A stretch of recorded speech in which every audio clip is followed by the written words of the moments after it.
Hello, this is John Eddy, and this is my final presentation for the Markstrat simulation for Dr. Radagary's marketing class. I'm going to start off with the overall performance for my company. The company was known as Sabre. Our SPI ranking, the stock price index ranking, was flexible. It started out fourth place for period 1, and I returned to fourth place in period 6. The remaining periods 2 through 5, we were in 5th place overall.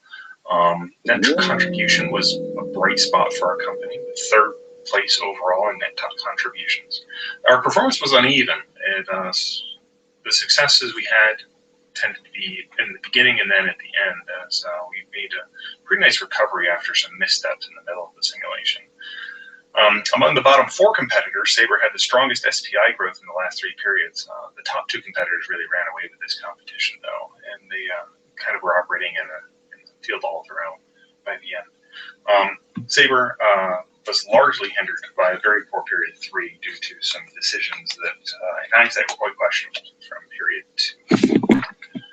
So now we'll talk about our products. Solo is the primary product that we had. It was targeted to the shopper segment, which had modest requirements for attributes and modest pricing.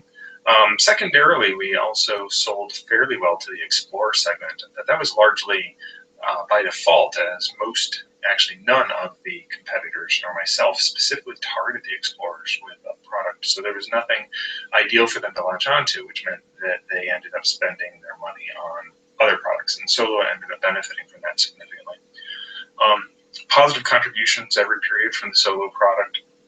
At one point, we had up to 30% of the shopper segment in period 2, so we definitely had a product that was selling well when we were operating correctly. We had high awareness and distribution throughout the entire simulation, either industry leading or near industry leading for awareness and distribution.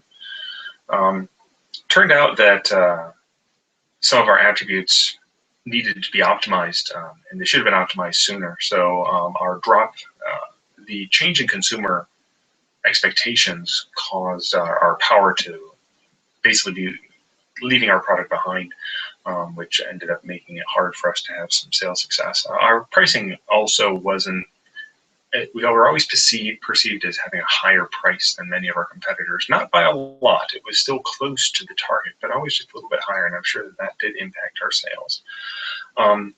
Marketing spend, we didn't typically lead in marketing spend, so our signal was often diluted, which meant that in order to have a high-quality signal, we had to spend a lot in marketing research in order to get our message across, especially if we were repositioning the product. And it turned out that modifying the perceptions after reposition was very difficult for us because of that. Soft was our second product.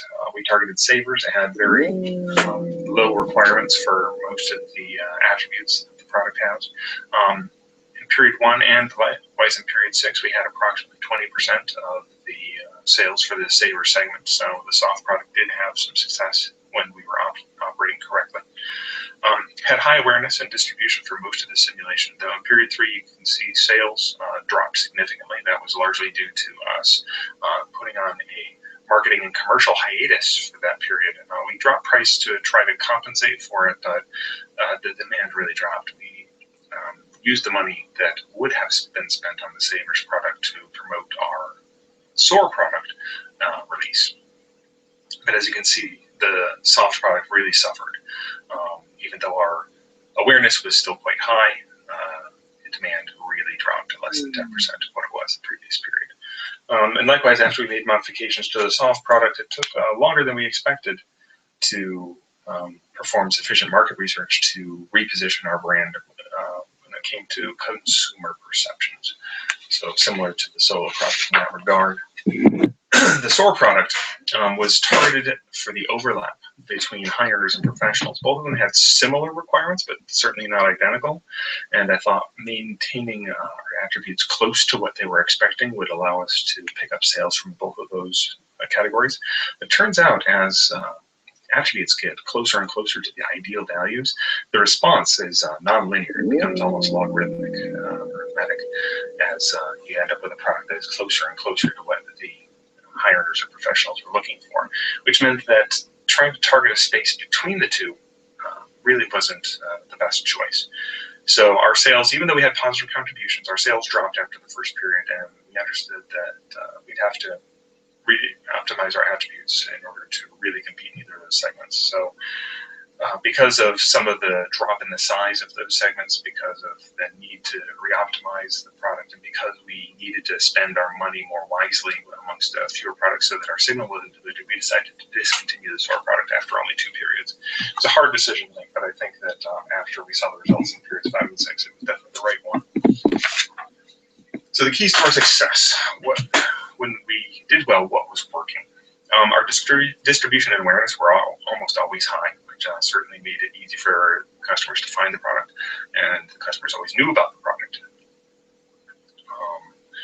High margins was another thing that helped us a lot, though I find that I probably shouldn't have focused quite as much on margins as I did, and in hindsight, there's probably more optimization could have benefited us, but still we ended up with the 3rd highest contribution margin of all the teams, even though we were in 4th or 5th place in SPI for the majority of the simulation. When we did have success, we were communicating our optimized products well. We had a strong signal, a strong quality of signal to our customers to let them know what the products, how they changed, how we repositioned them.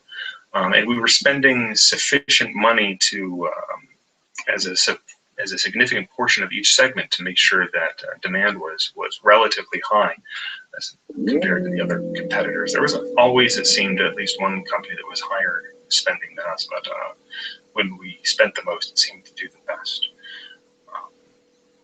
And also, one of the things that helped us in the late periods was our choice to concentrate on 2 products. That allowed us to contribute more spend to the marketing for those 2 products, which reduced that dilution. If we'd had 3 products instead of 2, it certainly would have led to fewer sales for us in periods 5 and 6. So what would I do differently? Certainly I would have optimized earlier, and I would have optimized more often to make sure that our products were sufficiently ideal for our customers. We knew what the segments wanted, and we just needed to find a better way to get that to them sooner. We needed to aim for that bullseye. I would have emphasized brand attributes over margins. I thought that letting a product linger for an extra period would help us save in the research and development costs, but it turns out that the drop in sales probably eclipsed any savings that we would have had from reducing our expenses on cost. Would have maximized the loan amount. Instead of taking $3 million and change, I would have taken $5 million. Still performed the R&D programs that we had performed, but also increased our spending and marketing to make sure that our repositioning spend, market research would have been more effective. Certainly, I think that would have helped us. One thing I had to remember is awareness does not equal demand. I thought that with such high awareness, we would have continued to have good sales in period 3, but it turns out that awareness, just because they know about the product, doesn't mean they're going to keep buying it. I would have gone with 1 segment and 1 brand instead of targeting 1 product into 2 segments. Certainly, it ended up being less than ideal, as I said earlier about our SOAR product. I would have spent aggressively on market research if positioning is required. I didn't think that more than 12% would be needed to get a high quality signal, but it certainly turned out to be the way, especially given the spend of our competitors. One of the big flaws I had early on was I was using conjoint analysis to target ideal features, ideal attributes for the products, because I thought, well, that's a discrete, concrete point that I can rely on. It was a true point. But what the problem was is, even though it looked like a peak on the chart, it really wasn't the peak. And semantic scales would have given me more insight. Later on, I used semantic scales to better optimize the products, and it turned out much better. I avoided semantic scales at first because I was concerned about how my competitors' spend on market research would change the perceptions. And even though their perceptions were ideal, that doesn't mean the values that the product had in the market report was that's necessarily ideal, but it still would have been a better choice than relying on the conjoint analysis piece. One more thing I probably would have done is I would have targeted the explorers. They really were kind of ignored by the majority of the competitors, I think largely because the group was shrinking right from the start.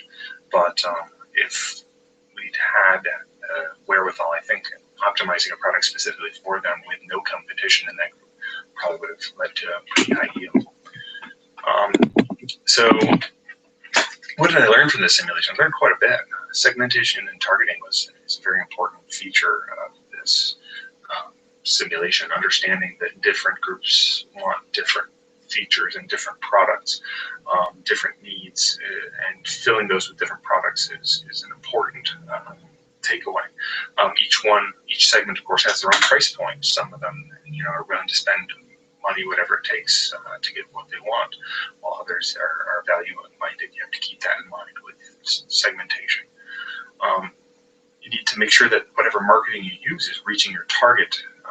Seeing the marketing spend spread out amongst the different segments was a really interesting way to think about that, because it does make a lot of sense. If you want to target someone with a mass-produced product, you want to make sure that it's on maybe a pop radio station. But if you're targeting something for high earners or for professionals, maybe you put that product placement in high-end magazines or airport media posters, that kind of thing. So targeting the segment is very important when it comes to selecting your marketing. And that kind of clever spend can minimize dilution of your signal by the competition. Product. What the product does has to match the needs of the consumer. If the consumer needs high power, you need to provide them with high power. If they need features, you give them the features. But you have to consider also the costs and margins. If you develop a product with improved features, improved power, it's going to increase your costs, and you need to make sure that the product that you end up offering will have a sufficient margin. However, if you do provide them exactly what they want at exactly the right price, the product will sell. I definitely saw that late in the simulation with a couple of teams who really ran away with it. They were hitting the bullseye, and it made a huge difference in the sales.